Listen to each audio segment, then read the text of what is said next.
यस्तो नेपाल जस्तो भारतको नोकर देश, भारतको नोकर हुने नेताहरू त नेपालका राजनीतिक दलका नेताहरू भारतका राजनीतिक दलका नेताहरूका नोकर।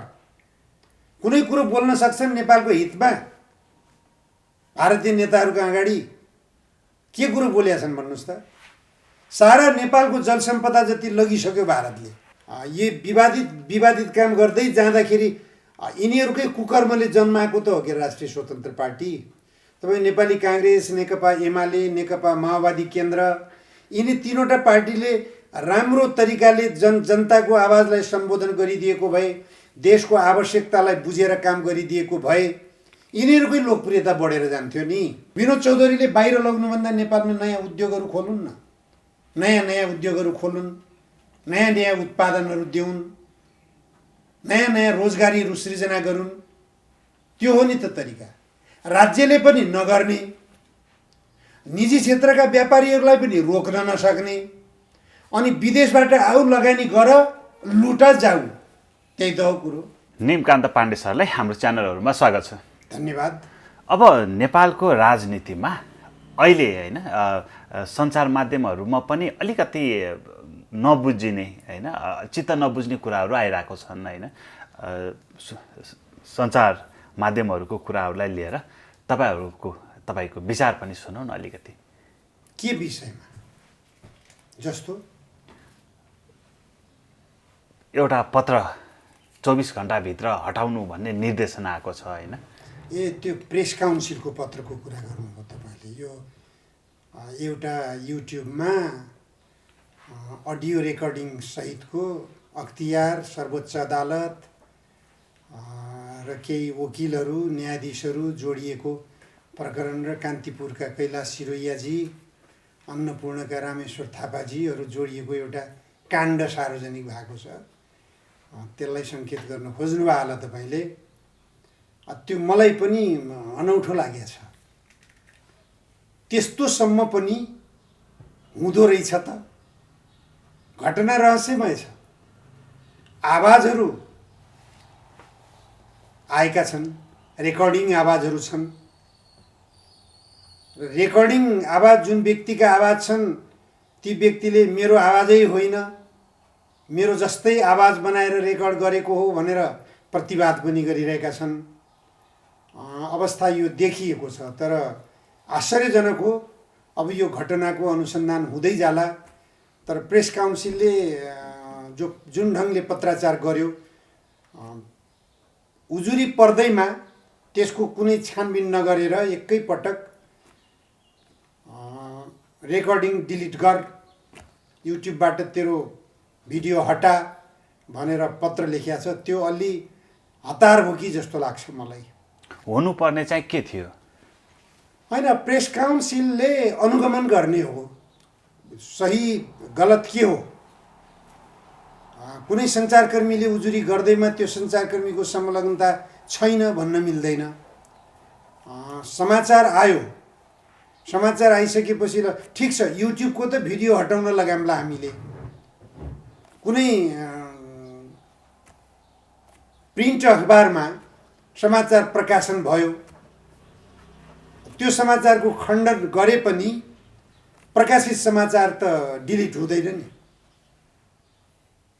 यो समाचार बारेमा यथार्थ जानकारी गराउन आऊ भनेर प्रेस काउन्सिलले कमसेकम बोलाउनु पर्यो सम्बन्धित युट्युबवालालाई, अथवा जसले समाचार सार्वजनिक गर्यो, अनलाइन होस् अथवा युट्युब होस्, उसलाई बोलाउनु पर्यो। बोलाएर वास्तविकता के हो बुझ्नु पर्यो, त्यसपछि मात्रै एक्सन लिने कुरो हो। प्रेस काउन्सिलले एकैपटक उजुरी पर्दैमा भिडियो डिलिट गर भनेर हुकुम प्रमाङ्गी गर्नु चाहिँ त्यति राम्रो होइन जस्तो लाग्छ मलाई। अब जस्तो नेपालमा नि भ्रष्टाचार, कमिसन होइन, सेटिङ, यी कार्यमा संलग्नहरू एकदमै शक्तिशाली बलिया छन् होइन। प्रेस काउन्सिल मात्रै नभएर गृह मन्त्रालय, अन्य सङ्घ संस्थाहरू, हाम्रो अख्तियारहरू, यिनीहरू पनि कमजोर भइरहेको छन् भनेर यता कता सुनिन्छ कि, दुखेसो पोखेको सुनिन्छ। तपाईँलाई के लाग्छ? यो ठिकै हो? दुखेसो मात्रै किन र? तपाईँको अख्तियार दुरुपयोग अनुसन्धान आयोगका आयुक्तहरू भ्रष्टाचारमा मुछिएका छन्। ती समाचार मात्रै होइन, दण्डित पनि भइसकेका छन् आयुक्तहरू। कर्मचारीहरू त झन् अब कैयौँ पटक प्रहरीको कब्जामै परेका छन्। अख्तियार दुरुपयोग अनुसन्धान आयोगको जिम्मेवारी भनेको भ्रष्टाचार विरुद्धको कारबाही अनुसन्धान गर्ने र कारबाही गर्ने। त्यही निकायभित्र कार्यरत व्यक्तिहरू विरुद्ध जब भ्रष्टाचारको कारबाही हुन्छ, त्यसले गर्दा अख्तियार दुरुपयोग अनुसन्धान आयोगको अस्तित्व के रह्यो?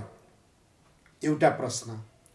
अदालत सबैभन्दा भ्रष्टाचार हुने अर्को एउटा निकाय हो भन्ने कुरा स्वयं अदालतका न्यायाधीशहरूले पटक पटक बोलेका कुरा पनि सुनिन्छन्। हामीले केही भन्नै परेन। अदालतका कर्मचारीहरूले बोलेका हुन्छन्, अदालतका न्यायाधीशले बोलेका हुन्छन्, वकिलहरूले बोलेका हुन्छन्। जो अदालतका सहजकर्ता हुन् वकिलहरू भनेका, मुद्दाका पक्षधरहरू र न्यायाधीश बीचका सहजकर्ता हुन्, उनीहरूले बोलिराखेका हुन्छन्। आन्दोलन भइराखेको हुन्छ। यी गतिविधिले पुष्टि गरिरहेको छ अदालत पनि भ्रष्टाचारीहरूको अखडा हो। अब अरू निकाय, अब बार एसोसिएसनका वकिलहरूका कुरा गर्नुहोस् तपाईँ। कतिपय वकिलहरू विवादित भइरहेका हुन्छन्। न्यायाधीशहरू र मुद्दाका पक्षहरू बीचको मध्यस्थकर्ताको भूमिकामा आफूलाई कतिपय वकिलहरूले प्रस्तुत गर्दै आएका घटनाहरू पनि सार्वजनिक हुँदै आएका देखिन्छन्। अब आउनुहोस् तपाईँ पत्रकारहरूको, यही जो सिधा कुराले सार्वजनिक गर्यो एउटा भिडियोमा। अब हामीले पत्रकारकै नाम चाहिँ नलिहालौँ। जुन पत्रकार मित्रहरूको त्यहाँ नाम सार्वजनिक भएको छ, उहाँहरूले मम गर्ने हो। आफूले के गरियो त? गरियो कि गरिएन? पत्रकारको पृष्ठभूमिमा रहेर पत्रकारितै गरिएको छ कि अरू केही बिचौलियाको काम गरिएको छ? त्यो त आफूले बुझ्ने हो। पत्रकारिताको धर्म अनुसार चलिएको छ कि छैन, अथवा ठेक्का पट्टालाई सेटिङ मिलाउने काम पत्रकारको खोल ओढेर गर्ने पो गरिएको छ कि? अब एउटा हाम्रो घटना एउटा सार्वजनिक भएको थियो। एकजना प्रधानमन्त्रीको निवासमा भारतीय गुप्तचर संस्थाका प्रमुखलाई मध्यरातमा एकजना पत्रकारले नै पुर्याएको कुरा पनि सार्वजनिक भएको थियो। के हो, पत्रकारको काम त्यही हो त? होइन नि। एकजना व्यापारी अजय सुमार्गीले पत्रकार सम्मेलनै गरेर एउटा पत्रिकाका लगानीकर्ता प्रकाशकको नामै किटानी गरेर भण्डाफोर गरेका थिए। ठेक्का पट्टाको लेनदेनको, कमिसन खोरी गतिविधिको। पत्रकारले गर्ने काम त्यही हो त? होइन नि। अहिले पत्रकारिता एउटा बिचौलियाको धन्दा जस्तो भएको छ। मध्यस्थकर्ता, भ्रष्टाचारीहरू बीचको मध्यस्थकर्ता, यो अवस्थाबाट पत्रकारिता गुज्रिरहेको छ। यही कुराको भण्डाफोर गरेको छ त्यो भिडियोले पनि। यो दुःखद पक्ष हो। तर कुनै पनि निकाय भ्रष्टाचार मुक्त भएन। यो डरलाग्दो विषय हो नेपालको लागि। जस्तो भ्रष्टाचारमा संलग्न व्यक्तित्वहरू जो राजनीतिको आडमा बस्न चाहन्छन्, त्यस्ता व्यक्तिहरूले यो गठबन्धन सरकार बनेको छ भनेर कुराहरू आइरहेको छ होइन? तपाईँलाई के लाग्छ? होइन, अब गठबन्धन त हिजो पनि थियो, अहिले पनि फेरिएको छ। यो गठबन्धन चल्दै गर्छ हेर्नुहोस्। किनभने संसदमा कुनै एउटा दलको बहुमत छैन। धेरै दलहरू मिलेपछि मात्र सरकार बन्न सक्ने अवस्था छ। जुनसुकै पार्टीले सरकार कि त 1 नम्बर र 2 नम्बर हैसियत भएका राजनीतिक दलहरूले मिलाउने हो भने 2टा मात्रै मिलेर बनाउन सक्ने हो। तथापि त्यो पनि गठबन्धन नै बन्छ, फेरि 2 दलीय गठबन्धन। अन्यथा यो गठबन्धन बन्दै गर्छ। गठबन्धनमा अब आफ्ना किसिमका हैसियत अनुसारका बार्गेनिङ त चलिरहन्छन्। अब जस्तो गठबन्धन चाहिँ अब छिट्टै भत्किन्छ, किनभने चाहिँ रवि लामिछानेको संसदीय छानबिन समिति गठन हुँदैछ भन्ने कुराहरू आइरहेको छ नि। यो कुरालाई चाहिँ तपाईँ विश्वास गर्नुहुन्छ कि गर्नु हुँदैन? मलाई त्यो विश्वास लाग्दैन। छानबिन समिति के को लागि? मैले धेरै पटक प्रश्न उठाइसकेँ यो विषयमा त। सहकारी पीडित त्यही त म सहकारीमा रवि लामिछानेको संलग्नता देखिएकै छैन। प्रधानमन्त्रीले बोलिसके, प्रहरीको प्रमुखले बोलिसक्यो र अझ सुप्रिम कोर्टमा एकजनाले त के अरे उजुरी नै गरेका थियो। त्यो उजुरीलाई तपाईँ कुनै एउटा प्रमाण नपुग्या हुनाले यसलाई सुनवाई गर्नुपर्ने आवश्यकता छैन भनिदियो, दरपिटै गरेर पठाइदियो सर्वोच्च अदालतले। यी गतिविधिहरूले गर्दाखेरि रवि लामिछाने विरुद्धको सहकारी प्रकरणमा जो अनावश्यक किचलो नेपाली काङ्ग्रेसले सिर्जना गरिरहेछ, त्यो वाहियात हो। एउटा यति पुरानो राजनीतिक दलको निम्ति यो लज्जाजनक विषय हो वास्तवमा। रवि लामिछाने सहकारीमा जोडिएका छैनन्, उनले आफै पनि भनिराखेका छन्, म सहकारीमा जोडिएको प्रमाण ल्याउ न, म राजीनामा गर्छु। प्रमाण पेश गर्नु पर्यो नि त। जब तपाईँ प्रमाणै पेश गर्न सक्नुहुन्न, छानबिन समिति गठन गर्छु, तैँले राजीनामा गर्नुपर्छ। यो तरिकाको हट बालहट हो। यो बालहट बाहेक अरू केही पनि देख्दैन। अब उसको ब्याङ्कको खातामा रकम जम्मा भएको कुरो प्रसङ्गमा आएको छ, त्यो देखियो, प्रमाणित भयो भन्ने कुरा आइरहेको। प्रधानमन्त्री पुष्पकमल दाहाल प्रचण्डको नाममा कुनै व्यक्तिले खाता खोलिदियो, त्यो खातामा पैसा जम्मा भयो, दोषी को? प्रचण्ड दोषी भयो। अथवा शेरबहादुर देउवाको नाममा खाता खोलियो, त्यो खातामा 2-4 करोड रकम जम्मा गरिदियो कुनै सहकारीले अथवा कुनै ब्याङ्कले, त्यो ब्याङ्क बदनाम भयो, कुनै काण्डमा मुछियो, त्यो सहकारी अहिले जीबी राईको सहकारी मुछिया जस्तै गरेर मुछियो। अनि त्यो जसको नाममा खाता खोलिएको छ, शेरबहादुर देउवा होस् या प्रचण्ड होस् या केपी ओली होस्, त्यो दोषी हुने कि नहुने? भोलि जसरी अहिले रवि लामिछानेको नाममा खाता खोलिएको प्रकरणलाई लिएर रवि लामिछानेको राजीनामा माग्ने र छानबिन समिति गठन गर्ने जो एउटा दाबी गरिएको छ, यो अरूसँग पनि त जोडिएला नि। भोलि यही तरिकाले केपी ओलीको नाममा अथवा शेरबहादुर देउवाको सबभन्दा बढी राजीनामा माग्ने काम चाहिँ नेपाली काङ्ग्रेसको तर्फबाट भइरहेको। गगन थापाको नाममा खाता खोलियो, कुनै सहकारीले खाता खोल्यो कुनै ब्याङ्कमा, त्यो खातामा 2 करोड रुपियाँ राखिदियो। गगन थापाको दोष हो कि होइन? खोजी गर्नु पर्यो नि त, त्यो खाता कसले खोल्यो, खाता खोल्ने पात्र को हो, त्यो ब्याङ्कले किन खाता खोल्यो? जो व्यक्तिको नाममा खाता खोलियो, त्यो व्यक्तिको दस्तखत बिना खाता खोलिन्छ कि खोलिन्न? ब्याङ्कको पनि त बदमासी भयो नि। राष्ट्र ब्याङ्कले छानबिन गर्नु पर्दैन यो विषयमा? त्यहाँ हो छानबिन गर्ने। जुन ब्याङ्कमा रवि लामिछानेको नाममा खाता खोलियो, त्यो ब्याङ्कले रवि लामिछानेको दस्तखत बिना किन खाता खोलेको? तपाईँ ब्याङ्कमा उपस्थित नभएर तपाईँको खाता खोल्न सकिन्छ? खोलिन्छ? त्यो सम्भव हुँदैन। उपस्थित भएरै दस्तखत गर्नुपर्छ। नागरिकताको प्रमाणपत्र पेश गर्नुपर्छ, फोटोकपी, पछाडितिर दस्तखत गर्नुपर्छ, सक्कल बमोजिम नक्कल दुरुस्त छ भनेर। केवाइसी फारम भर्नुपर्छ, त्यसमा 3 पुस्ते उल्लेख गर्नुपर्छ, अनि तल दस्तखत गर्नुपर्छ। त्यो त छैन त कतै पनि।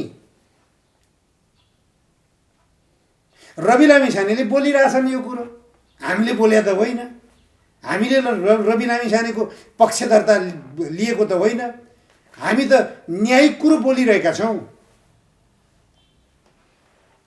कसले खाता खोल्यो यो खोजी गर्ने काम रवि लामिछानेको पनि हो, किनभने उनी गृहमन्त्री छन्। अहिले अपराध हो नि त त्यो त। अहिले रवि लामिछानेको विरुद्धमा पर्यो घटना, भोलि शेरबहादुर देउवाको विरुद्ध पर्ला, गगन थापाको विरुद्ध पर्ला, अथवा विश्वप्रकाश शर्माकै विरुद्धमा पर्ला, जसको ठुलो स्वर सुनिएको छ अहिले संसदभित्रबाट र बाहिर सडकबाटै पनि रवि लामिछानेले राजीनामा दिनुपर्छ भनेर। उहाँहरूको नाममा कसैले खाता खोल्यो भने सम्बन्धित ब्याङ्कसँग सोध्ने कि नसोध्ने? मेरो खाता किन खोलियो, कसले खोलेको हो, मेरो दस्तखत बिना किन खोलियो, सम्बन्धित व्यक्तिले ब्याङ्कसँग सोध्नु पर्यो नि, माग्नु पर्यो स्पष्टीकरण। पहिले गृह मन्त्रालयले झन् माग्नै पर्यो। अझ जिम्मेवारी राष्ट्र ब्याङ्कको हो। बिना केवाइसी फर्म भराएर रवि लामिछानेको नाममा खाता किन खोलियो? अनि जुन महिला पात्रले त्यो खातामा लगेर पैसा हालेको भन्ने कुरो आइरहेछ, कसले हराएर ती महिला पात्रले त्यो खातामा पैसा हालिन्, त्यो पनि खोजीको विषय हो। ब्याङ्कले खोजी गर्ने हो नि त त्यो त। अब यो अनुसन्धानको कुरा चाहिँ गर्नको लागि चाहिँ सरकारसँग त्यति पर्याप्त समय छैन, किन भनेपछि अब बजेटको कुराहरू पनि आउँछ। सरकारलाई अप्ठ्यारो पर्ने स्थिति आउँदाखेरि केपी शर्मा ओलीले रवि लामिछाने नबोक्ने भन्ने कुराहरू पनि, विश्लेषणहरू पनि आइरहेछ कि त्यो अवस्था आयो भने केपी शर्मा ओलीलाई साँच्चै अप्ठ्यारो छ यो अवस्थामा? नबोक्ने भनेर कहाँ भन्नु आज उहाँहरूले? मैले त सुनेको छैन। बाहिर फाटोफुट्टा आउने चर्चा बेग्लै कुरा हुन्, उहाँहरूको मुखबाट बोले मैले सुनेको छैन। त्यत्रो संसदको रोस्टरमा उभिएर दुनियाँले सुन्ने गरिकन बोल्नु हो त प्रधानमन्त्री प्रचण्डले? रवि लामिछाने विरुद्ध यदि छानबिन समिति बनाउने हो भने मान्यता स्थापित गरौँ। कुनै पनि व्यक्तिका विरुद्धमा उजुरी पर्यो भने उसले राजीनामा गर्ने, छानबिन समिति गठन गर्ने, मान्यता स्थापित गरौँ, नजिर बसालौँ। भोलि सबैका लागि आउने काम हो यो। गरौँ, बढौँ अगाडि। रवि लामिछानेले पनि त्यही भनेका छन्। रवि लामिछानेका को पार्टीका दोस्रो वरियताका स्वर्णिम वाग्लेले त्यही भनेका छन्। बोलिरहेछन् त सबैले। गरे हुन्छ, मान्यता स्थापित गरे हुन्छ, अति राम्रो हाम्रो लागि त। नेपाली काङ्ग्रेसका सांसद टेकबहादुर गुरुङ भ्रष्टाचारको मुद्दा प्रमाणित भयो कि भएन? अदालतबाट ठहर भयो नि। अनि त्यही अदालतले, जुन अदालतले भ्रष्टाचार ठहर भयो भन्छ, त्यही अदालतले फेरि निलम्बन फुकुवा गरिदिएको छ। यस्ता खालका हास्यास्पद न्यायहरू अदालतबाट भइरहेका छन्। यो विकृतिलाई कसरी रोक्ने? गम्भीर विषय त यहाँ छ नि त। राजनीतिक दलका नेताहरूले गम्भीरता यहाँ देखाउनु पर्यो। अब आज चुनाव इलाममा हुँदैछ होइन, सबैले हेरिरहेको, सुनिरहेको होइन, प्रतीक्षा गरिरहेको छ। त्यो इलाम निर्वाचनलाई चाहिँ तपाईँले कसरी हेर्नुभएको छ? अब हामीले अहिले यो संवाद गरिरहेका छौँ। यो संवाद को जनता समक्ष पुग्दा नपुग्दै अलिकति केही चुनावको परिणामको झझल्को आउन सक्ला। मतदान खसेको आधारमा पनि आकलन गर्न सकिन्छ। हामी काठमाडौँमा बसेर भिडियो बनाइरहेका छौँ, तर चुनाव भइरहेको छ इलाममा। हाम्रो अहिले त्यसको बारेमा भविष्यवाणी गर्दाखेरि अलि अनुमानको भरमा, हचुवाको भरमा हुन जाला। तथापि एकदमै प्रतिस्पर्धा नेकपा एमाले र राष्ट्रिय स्वतन्त्र पार्टीको उम्मेदवारको बिचमा हुन्छ कि भन्ने इलामतिरबाट त्यो खालको चर्चा चाहिँ आइरहेको छ। अब यो ठ्याक्कै मतगणना नहुँदै त्यो परिणाम बारेमा ठोकेर भन्न सकिने अवस्था छैन। अब जस्तो पहिचानवादीहरूको एक मुद्दा उठाइरहेका एकजना उम्मेदवार पनि छन् होइन, सबैले उतातिर पनि ध्यान दिइरहेका छन् कि तपाईँले चाहिँ नोटिस गर्नु भएको छ कि नै? नै छन्। अब सङ्ख्या कति छ त्यही भने नि त मैले। उनीहरू अब त्यो राष्ट्रिय स्वतन्त्र पार्टीले पाउने मत पहिचानवालाले पनि पाउन सक्छन्, त्यतातिर पनि कोल्टे फेर्न सक्छ। किनभने राष्ट्रिय स्वतन्त्र पार्टीले नयाँ शक्तिको मान्यताका साथ मत पाउने हो। तर नेकपा माओवादी केन्द्र निकट रहेर काम गर्दै आएका, राम्रो छवि बनाएका, पत्रकारिता पृष्ठभूमिमा क्रियाशील रहँदै आएका मिलन लिम्बूले राष्ट्रिय स्वतन्त्र पार्टीको तर्फबाट आफूलाई उम्मेदवार बनाएका छन् र नेकपा माओवादी केन्द्र पनि पहिचान को पक्षमै वकालत गर्दै आएको थियो। हिजोसम्म स्वयं मिलन लिम्बू पनि पहिचानको पक्षमै बोल्दै आएका पात्र हुन्। तर त्यहाँ फुटेका छन्। फुटेको कारणले गर्दाखेरि पहिचान पक्षधरहरूको पनि मत बाँडिन्छ जस्तो लाग्छ मलाई। एकातिर राष्ट्रिय स्वतन्त्र पार्टीको लोकप्रियता, अर्कोतिर मिलन लिम्बूको स्वयं पत्रकारिता पृष्ठभूमिबाट उनले देखाएको लोकप्रियता र विभाजित अवस्था, पहिचान पक्षधरहरूको विभाजित अवस्थाले गर्दा त्यसको फाइदा नेकपा एमालेको उम्मेदवारले पनि उठाउन सक्छन्। अब यी सबैका विभाजनको कारणले गर्दाखेरि चिट्टा पार्न सक्ने नेपाली काङ्ग्रेसले पनि हुनसक्छ कि त्यो असम्भव कुरो छैन। अब नेपाली काङ्ग्रेससँग गठबन्धन तोडिएकोमा साह्रै चित्त दुखाएको, छटपटाएको, अब मेरो राजनीतिक भविष्य समाप्त भयो भन्दै गएको, तर आफ्नो छुट्टै उम्मेदवार देखाएको नेकपा एकीकृत समाजवादी, उनीहरूको मत सायद नेपाली काङ्ग्रेसलाई पो जाने हो कि वाम गठबन्धनको विरुद्धमा आफूलाई एक्लै उभ्याउन पुगेको, आफूले हार्ने हुँ भन्ने जान्दा जान्दै पनि उभ्याएको छ। त्यसले भोट काट्ने भनेको एमालेको हो, जगजाहेर छ। परिणाम मतगणना नहुँदासम्म ठोकुवा गर्न सकिने अवस्था छैन। अब जस्तो तपाईँ राजसभाप्रति सदा सहायता राख्नुहुन्छ जस्तो लाग्यो होइन, तर पनि सञ्चार माध्यमहरूमा रवि लामिछानेसँग जोडिएको यो सहकारी प्रकरणले मिलन लिम्बू जो राजसभाका उम्मेदवार छन् उनलाई चाहिँ अप्ठ्यारो पर्ने अवस्था आउन सक्छ भनेर विश्लेषणहरू आइरहेका थिए कि तपाईँलाई चाहिँ त्यो विश्लेषणमा कति सत्यता लाग्छ? मलाई लाग्दैन, त्यो कतै पनि देख्दैन मैले त्यस्तो। किनभने अब मलाई तपाईँले राजसभासँग नजिकको कुरा गर्नुभयो, मेरो कुनै सम्बन्ध छैन। सदा सहायता भन्न खोजेँ। सदा सहायता भने एउटा नयाँ उदाउन थालेको शक्ति हो, त्यसले विवादित काम नगरे हुन्थ्यो।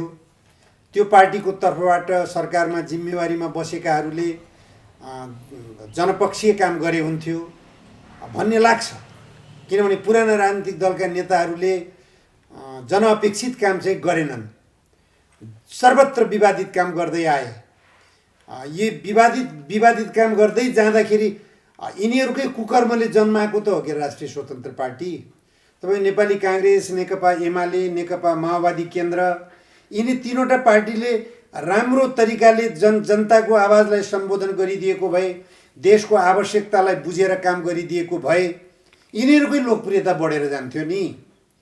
यिनीहरूले राम्रो काम गर्न नसकेको कारणले गर्दाखेरि रवि लामिछानेलाई सञ्चार कर्ममा अलि यिनीहरूकै विरोधमा प्रस्तुत हुन मार्ग प्रशस्त भयो। उनले त्यही रूपमा आफूलाई प्रस्तुत गर्दै आए। यिनीहरूको विरोधमा प्रस्तुत हुनु नै जनताको पक्षमा प्रस्तुत भएको जस्तो पनि साबित हुन गयो। अब त्यसरी राजनीतिमा हाम फाल्न पुगेका र नयाँ शक्तिको रूपमा राष्ट्रिय स्वतन्त्र पार्टी निर्माण गरेका उनीप्रति जनताको आशा छ, यो सबैले बुझिया कुरो हो। उनीप्रति अहिले पुराना राजनीतिक दलका नेताहरूले पनि सहजीकरणको भूमिकामा आफूलाई प्रस्तुत गर्नुपर्ने हो भन्छु म त। माओवादी केन्द्र, एमाले, काङ्ग्रेस सबैले ईर्ष्या गर्नुभन्दा यो नयाँ शक्तिको रूपमा उदाइरहेका राजनीतिक पात्रहरूलाई हामी बिग्रिया जस्तै तिमीहरू नबिग्र है, तिमीहरू सप्रिएर जानुपर्छ। प्रचण्डले एकपटक कतै भन्नुभएको थियो नि, गणतन्त्रका सुन्दर फुलहरू, त्यो सुन्दर फुलहरूलाई दुर्गन्धित बनाउने काम नगर्नुहोस्। गणतन्त्रका दुर्गन्धित फुलहरू तपाईँहरू भन्नुभयो, पुराना राजनीतिक पार्टीका नेताहरू दुर्गन्धितै हुनुभयो। तपाईँहरूले जुनसुकै दर्शनको व्याख्या गरे पनि तपाईँहरूको दर्शनको पछि जनता लाग्दैन। पुराना राजनीतिक दलका नेताहरू कुनै दर्शनै नबोकेर पनि पुराना राजनीतिक दलका नेताहरूको विकृतिको भण्डाफोर गरेर मात्रै पनि नयाँ उदाएको राजनीतिक शक्तिप्रति जनताको आशा छ, जनताको विश्वास छ, जनताको भरोसा रहेको छ। त्यसकारण पनि मैले सदा सहायता राख्नुपर्छ, मेरो मान्यता त्यो। जस्तो टोपबहादुर रायमाझी र अफ्ताब आलम, यी दुईटा नामहरू यो हप्ता अलिक बढी चर्चामा रहे होइन। उहाँहरू दुईजनाप्रति र नेपालको न्यायालयको जो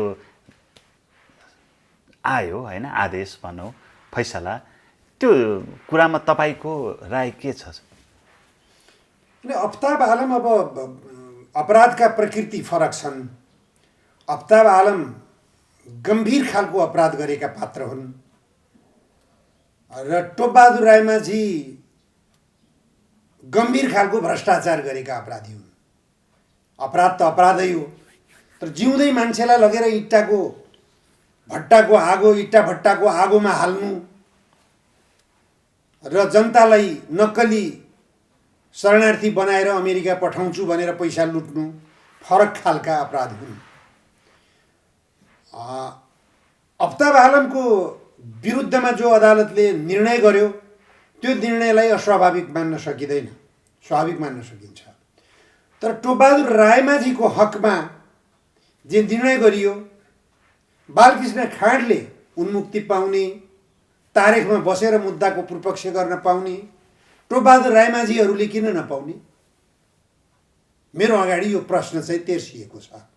मैले त तारिखमा बसेर मुद्दाको पूर्वपक्ष गर्न पाउने होलान् कि भनी सोचेको थिएँ। तर फेरि यस्ता खालका मुद्दाहरूमा मलाई मेरो मान्यता के हो भनेदेखि छिटो छरितो निर्णय गर्नतर्फ अदालतले एउटा फास्ट ट्र्याकको बाटो किन अपनाउँदैन भन्छु म। कति अवधिसम्म मुद्दाको पूर्वपक्षकै निम्ति थुन्ने, तुरुन्त निर्णय किन दिन नसक्ने? यस्ता मुद्दाहरूमा दिनु पर्यो।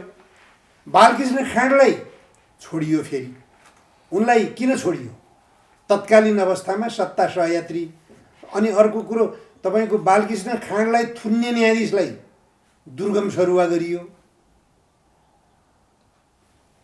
कतिपय राजनीतिक हस्तक्षेप जताततै भइरहेछ। हेर्नुहोस्, यो राजनीतिकै प्रभाव हो यो पनि। अब हिजो अर्को कुरो हेर्दै जानुहोस् तपाईँ, अफ्ताब आलम 20 वर्ष जन्म कैदमा त परे अफ्ताब आलम लगायतका व्यक्तिहरू। केही महिनापछि फेरि सरकारले सिफारिस गर्ला, राष्ट्रपतिले आम माफी देलान्। रेशम चौधरी उदाहरणै छन्। अर्को उता नेपालगञ्जतिरको घटनाको पनि उदाहरण छँदैछ। यस्ता खालका विकृति पनि मौलाउँदै गएको अवस्था छ हाम्रो नेपालको राजनीतिमा। अब जस्तो हाम्रो अन्तर्राष्ट्रिय सम्बन्धमा केही सुधार आउँदैछ भन्ने कुराहरूलाई अलिकता जोड दिन थालिएको छ कि हिजो अस्ति मात्रै होइन, कतारका राजाको नेपाल भ्रमण भयो। त्यो कुरालाई चाहिँ कस्तो रूपमा हेर्नु भएको छ? कतारका राजा आए गए, फास्छ न फुस्छ। राष्ट्रपतिले निम्तो गरेका थिए, कतारका राजा आए। उनलाई नेपाल कहिले घुमेका थिएनन्, घुम्न मन लागेको रहेछ, घुमेर गए। के दिए नेपाललाई? के पायो नेपालले कतारबाट? कतारका राजा आएको बेलामा के सम्झौता गर्न सक्यो? कतारमा सयौंको सङ्ख्यामा नेपाली नागरिकहरू जेलमा छन्। ती जेलमा रहेका नेपाली नागरिकहरूको उन्मुक्तिको लागि पनि नेपाल सरकारले आवाज उठाउनु पर्ने हो। नेपालमा काम नपाएर, रोजगारी नपाएर, नितान्त रोजगारीको निम्ति मात्रै गएका हुन् नेपाली नागरिकहरू। त्यहाँको कानुनको उल्लङ्घन हो, सामान्य कुरो, उल्लङ्घन हुन सक्छ।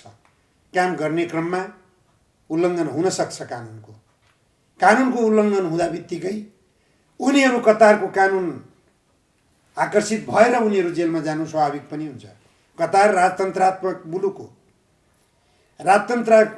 राजतन्त्रात्मक मुलुकमा कानुन उल्लङ्घन गरेपछि त्यही किसिमको कठोर दण्ड जहाँका नागरिकले पनि भोग्नुपर्ने हुन्छ।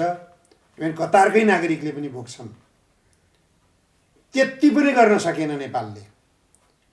त्यहाँ रोजगारीमा जाने श्रमिकहरूको हितको निम्ति कुनै निर्णय गराउन सकेन। भनेपछि के पायो त? नेपालले के पायो? अब तपाईँले सम्बन्ध सुधारका कुरा गर्नुभयो, के सम्बन्ध सुधार भयो? मैले त केही देखेको छैन। अब जस्तो यी कुराहरूमा पनि नि, जस्तो हाम्रो मित्र राष्ट्रहरूमा भारत चाहिँ नेपालसँग चाहिँ तर्सियो भन्ने कुराहरू आइरहेको थियो कि किन त्यस्तो हुनुपर्ने? भारतलाई चाहिँ विदेशी राष्ट्राध्यक्षहरू नेपालमा आउँदा भारत किन तर्सिन्छ र नेपालसँग? यस्तो नेपाल जस्तो भारतको नोकर देश, भारतको नोकर हुने नेताहरू त नेपालका राजनीतिक दलका नेताहरू भारतका राजनीतिक दलका नेताहरूका नोकर। कुनै कुरो बोल्न सक्छन् नेपालको हितमा भारतीय नेताहरूका अगाडि, के कुरो बोलेका छन् भन्नुहोस् त। सारा नेपालको जल सम्पदा जति लगिसक्यो भारतले। ठाउँ ठाउँमा नेपाली भूमि अतिक्रमण गरिरहेछ भारतले। राजनीतिक हस्तक्षेप गरिरहेछ, सांस्कृतिक हस्तक्षेप गरिरहेछ, व्यापारिक हस्तक्षेप गरिरहेछ। कुनै पनि क्षेत्र हस्तक्षेपबाट मुक्त छैन। अब नेपालका राजनीतिक दलका नेताहरूले कुनै कुरै उठाउन सक्दैनन् भारतका नेतासँग गएर। सुगौली सन्धिबाट गुमेको नेपालको भूमि किन फिर्ता नहुने? किन बोल्दैनन् नेताहरू? यस्ता नोकरसँग भारत डराउँछ। भनेपछि जो कुरा बाहिर आएको छ त्यो हल्ला मात्रै, बेकार कुरो, फाल्तु कुरा। जस्तो इन्डियामा चुनाव हुँदैछ होइन, मोदीको सरकार फेरि होला भन्ने छाँटकाँट देखिँदैन भन्छन्। अब काङ्ग्रेस या फेरि मोदीको सरकार होइन, यी दुईटा मध्ये कुन सरकार नेपालको लागि चाहिँ अलि मित्रवत देखिन्? कोही पनि हुँदैन। उनीहरूको अन्तर्राष्ट्रिय पोलिसी एउटै हुन्छ। चाहे काङ्ग्रेस आओस्, यी दुईटै सरकारहरूको दुवै पार्टीहरूको अथवा जोसुकै पार्टीको आओस् भारतमा सरकार, उनीहरूको विदेश नीति एउटै छ। हाम्रो विदेश नीति के हो? विदेश नीति एउटा स्थापित गर्नै सकेका छैनन् यिनीहरूले पहिले। जस्तो हाम्रो जस्तो मुलुकमा नि यो विदेश नीति चाहिँ एकरूपता, जस्तो जसको सरकार हुन्छ त्यही अनुसार अगाडि बढ्छ भनेर आलोचना पनि भइरहेको छ होइन। त्यही छ। यो किन एउटै हुन सकेन त? त्यही छ नै त्यही। भारतको आशीर्वाद बिना यहाँ सत्तासीन बन्न सकिँदैन भन्ने एउटा मनोदशा विकसित भएको छ नेताहरूमा। अब यो सोचबाट जब नेताहरू अगाडि बढ्न खोज्छन् त्यो बेलामा भारतको स्वार्थ के छ, अमेरिकाको स्वार्थ के छ, चीनको स्वार्थ के छ, यस्तो यस्तो कुरा सोच्ने त हो नि। चीनको स्वार्थ भने एउटा मात्रै देखिया छ, नेपाल चीन विरुद्धको गतिविधि गर्ने भूमि नबनोस्। त्यो बाहेक अरू चीनको स्वार्थ केही छ र? केही पनि छैन। केही पनि छैन। मैले देखेँ त कुनै कुरामा चीनले हस्तक्षेप गरेको छैन। चीन विरुद्ध अन्य राष्ट्रहरू आएर गतिविधि गर्ने थलो नबनोस् नेपाल। त्यसमा नेपाली मित्रहरू सचेत बन्नुहोस्। अब जस्तो नेपालले लगानी सम्मेलनको लागि धेरै मेहनत गरेको भन्ने कुराहरू आइरहेको छ होइन, त्यो लगानी सम्मेलनलाई लिएर चाहिँ तपाईँ कति सकारात्मक हुनुहुन्छ? 1% पनि सकारात्मक छैन। किन? विदेशी लगानीले देश बन्ने हो। विदेशी लगानी किन आउँछन्? प्रॉफिट कमाउन। प्रॉफिट कमाउन आउने हुन्। उनीहरूले कमाएको प्रॉफिट नेपालमै लगानी गर्छन् कि लिएर जान्छन्? लिएर जाने हुन्। उदाहरणको लागि एनसेल कम्पनी छ, डाबर नेपाल छ, सूर्य नेपाल छ। वित्तीय क्षेत्रमा जानुहुन्छ एभरेस्ट ब्याङ्क छ, एसबीआई ब्याङ्क छ, स्ट्यान्डर्ड चार्टर्ड ब्याङ्क छ, जो विदेशी नागरिकहरूको लगानी छ, त्यहाँ प्रवेश भएका छन्। यिनीहरूले गरेको मुनाफा नेपालमा अर्को कम्पनी खोलेर सुरु गरे, नेपाली जनतालाई रोजगारी दिने काम गरे छैन। अनि विदेशी लगानीबाट आउने कुनै पनि कम्पनीको उद्देश्य के हो भन्ने कुरा छर्लङ्ग छ। मुनाफा गर्ने हो। घाटा बेहोर्न त आउँदैन कोही पनि। नेपाली जनतालाई रोजगारी दिएर घाटा बेहोर्ने त होइन। नेपाली जनतालाई 2-4 जनालाई रोजगारी दिन सक्ला आउनेहरूले, तर मनज्ञ हुन चाहिँ। उदाहरणको लागि मैले एनसेलै भन्छु फेरि पनि, कुल 10 करोड रुपियाँ ल्याएर आएको एनसेलको माउ पार्टी के थियो पहिले रे? मेरो नेपाल के हाम्रो नेपाल रे? मेरो मोबाइल हो क्या अरे होइन। 10 करोड रुपियाँ लगानी गरेको कम्पनीले 80 अरब रुपियाँ नेपाललाई राजस्व ठगेर फर्किन खोज्यो। 80 अरब राजस्व मात्रै 1 वर्षको। भन्नुहोस् त के चिज उत्पादन गर्यो एनसेलले? के उत्पादन गर्यो? नेपाली जनतालाई के दियो त्यसले? के दियो त भनेपछि हावामा कुरा गर्ने एउटा संयन्त्र दियो। त्यो त नेपालले पनि दिइरहेको थियो, नेपाल टेलिकमले दिइराखेको थियो त। नेपाल टेलिकमले गरिराखेको काममा प्रतिस्पर्धी कम्पनी उभ्याइदिएर नेपाल टेलिकमको सेवालाई कमजोर बनाउने काम गरियो। किनभने कतिपय प्रसङ्गमा आरोप लाग्ने गरेको छ नेपाल टेलिकमका प्राविधिकहरू एनसेलबाट तलब खान्छन् र नेपाल टेलिकमको सेवालाई कमजोर गराउँछन्। एनसेलको तलबले एनसेलको गुणस्तरीय सेवा हुनु, नेपाल टेलिकमको कमजोर सेवा हुनुको कारण त्यही हो। जागिरी नेपाल टेलिकममा छ। नेपाल टेलिकम भन्दा बढी पैसा एनसेलबाट खान्छन् अनि यतातिरको गुणस्तर चाहिँ घटाइदिन्छन्। अनि जति बेला तपाईँको ल्यान्डलाइन टेलिफोनहरू हेर्नुहोस्, यति राम्रो सेवा दिँदै आएको थियो प्रतिस्पर्धी कम्पनी नआउँदासम्म नेपाल टेलिकमले। प्रतिस्पर्धी कम्पनी आउँदा साथ नेपाल टेलिकमको सेवा कमजोर हुँदै कमजोर हुँदै कमजोर हुँदै जनता वाक्क दिक्क भइरहेका हुन्छन्। मोबाइल त्यस्तै छ।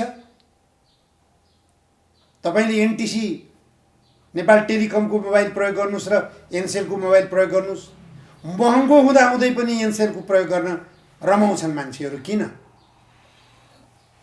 किन प्रतिस्पर्धामा नेपाल टेलिकमका कर्मचारीहरू असफल हुँदै गए?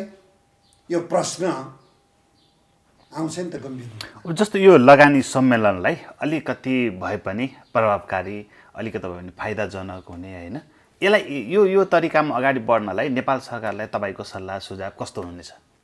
अनि सबभन्दा पहिले नेपाली नागरिकहरूलाई पुँजी पलायन गर्नबाट रोक भन्छु म। व्यापारीहरूले पुँजी पलायन गरिरहेछन्। अहिले हाम्रो विनोद चौधरी छन्, विश्व अर्बपतिको सूचीमा सूचीकृत विनोद चौधरी छन्। नेपाली उद्यमी हुन् उनी। उनले आफ्ना छोराहरूलाई समेत पनि विदेशी नागरिक बनाइसके। नेपालमा भन्दा धेरै सम्पत्ति, धेरै अनुपातमा बाहिर मुलुकहरूमा लगानी गरिसकेका छन् उनले। नेपालबाटै आम्दानी गरेको, नेपालबाटै आर्जन गरेको सम्पत्ति विदेशतिर पुँजी पलायन गरेर उतैतिर उनले नयाँ नयाँ कम्पनीहरू खोलिरहेका छन्, उतैतिर विदेशीहरूलाई रोजगारी सृजना गरेका छन्। नेपालमा के योगदान दिए त? आफ्नै देशको नागरिकको त्यो हालत छ, अनि तपाईँ विदेशी लगानीको कुरा गर्नुहुन्छ। नेपालीहरूकै लगानीलाई नेपालभित्र रोक्ने।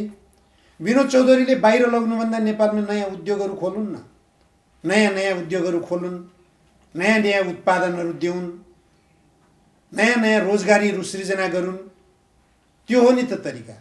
राज्यले पनि नगर्ने, निजी क्षेत्रका व्यापारीहरूलाई पनि रोक्न नसक्ने, अनि विदेशबाट आऊ लगानी गर लुटा जाऊ, त्यही त हो कुरो। नेपाल बनाउन आउने हुन् कि लुट्न आउने हुन् विदेशी लगानीकर्ताहरू? म यही प्रश्न गर्छु। पहिले यिनी तथाकथित मार्क्सवाद पढेका, माओवाद पढेका, 10 वर्षसम्म जनयुद्ध गरेका एकजना प्रधानमन्त्री, एकजना अर्थमन्त्री छन्। अहिले सोच्नु पर्यो, आत्मसमीक्षा गर्नु पर्यो। विदेशी लगानीकर्ताहरू नेपाल बनाउन आउने हुन् कि नेपाललाई लुट्न आउने हुन्? नेपाल बनाउन आउँदैनन् कुनै पनि हालतमा। नेपाल बनोस्, बिग्रोस्, भत्कोस्, विदेशी लगानीकर्ताहरूलाई के मतलब? आफ्नो कम्पनीलाई मुनाफा होस्, त्यति हो। त्यो भनेको नेपाललाई लुट्न आउने हो। अब अन्ततिर पनि छौँ होइन, आफूलाई हेरिरहेको जो दर्शकहरू हुनुहुन्छ नि, उहाँहरूलाई अन्तमा के भन्न चाहनुहुन्छ? दर्शकहरूलाई त के भन्नु छ र? अब दर्शकहरूलाई हेरिदिनुहोस्, चित्त बुझेको कुरामा राम्रो बोलिस् भनेर भन्नुहोस्, चित्त नबुझेको कुरामा सुझाव मिल्ने गरिकन प्रतिक्रिया दिनुहोस्। त्योभन्दा त अरू के भन्न सकिन्छ र? दर्शकहरूलाई सबैभन्दा राम्रो कुरा के भनेपछि प्रतिक्रिया जनाएर मार्गनिर्देश पनि गर्नुभयो भने त्यो हामी जस्ता राजनीतिक समीक्षकहरूलाई धेरै फाइदा पुग्छ। हस्, महत्त्वपूर्ण समय र विचारको लागि सरलाई धेरै धेरै धन्यवाद। धन्यवाद।